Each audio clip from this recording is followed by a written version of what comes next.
नमस्कार साथियों, कल से मेरे खिलाफ एक स्क्रिप्टेड कैंपेन चलाया जा रहा है। सेम भाषा, सेम बातें, सेम आरोप। ये कोई कोइंसिडेंस नहीं है, बल्कि एक कोऑर्डिनेटेड अटैक है। पहले मैंने सोचा कि मुझे इसका जवाब नहीं देना चाहिए, फिर लगा कि कहीं एक झूठ को 100 बार बोला जाए, कुछ लोग मान ना लें, इसलिए मैंने सोचा कि जवाब दूं। आम आदमी पार्टी ने 3 आरोप लगाते हुए ये कहा कि इन 3 आरोपों की वजह से हम राघव चड्ढा को पार्लियामेंट में बोलने का मौका नहीं देंगे। राघव चड्ढा के पार्लियामेंट में बोलने पर रोक इसलिए लगाई गई क्योंकि उन्होंने ये 3 गलतियां करी।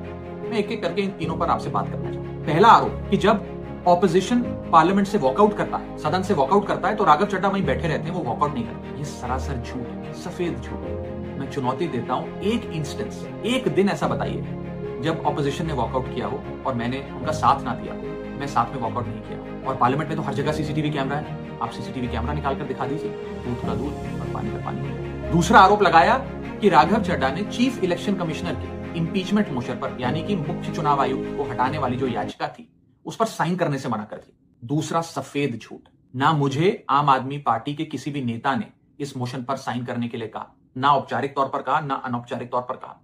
और आम आदमी पार्टी के राज्यसभा में कुल 10 सांसद हैं, जिनमें से 6 या 7 सांसदों ने इस मोशन पर खुद ही साइन नहीं किया। तो भला इसमें मेरी क्या गलती?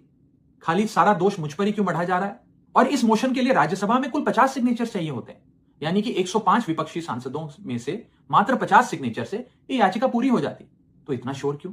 और तीसरा आरोप जो मुझ पर लगाया गया वो ये था कि राघव चड्ढा डर गए हैं और इसलिए वो बेकार मुद्दे उठाते हैं। पहली बात मैं बता दूं कि मैं पार्लियामेंट में शोर मचाने, चीखने, चिल्लाने, माइक तोड़ने या गाली देने नहीं गया। मैं वहां पर जनता के मुद्दे उठाने गया हूं, लोगों की बात करने गया हूं।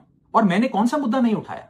मैंने जीएसटी से लेकर इनकम टैक्स की बात करी, पंजाब के पानी से लेकर दिल्ली की हवा का मुद्दा उठाया, हमारे सरकारी स्कूलों की हालत से लेकर कैसे पब्लिक हेल्थ केयर इंस्टीट्यूशंस को मजबूत किया जाए, इंडियन रेलवेज में जो पैसेंजर्स ट्रैवल करते हैं उनकी समस्याएं रखी, यहां तक कि मेंस्ट्रुअल हेल्थ, एक ऐसा मुद्दा जिसके बारे में लोग बात करने से कतराते हैं, वो बातें तक रखी। बेरोजगारी से लेकर महंगाई तक तमाम मुद्दे उठाए। आप मेरे 4 साल का पार्लियामेंट का ट्रैक रिकॉर्ड उठाकर देख लीजिए। और मैं पार्लियामेंट में इंपैक्ट क्रिएट करने गया हूं, मैं पार्लियामेंट में रकस क्रिएट करने नहीं गया।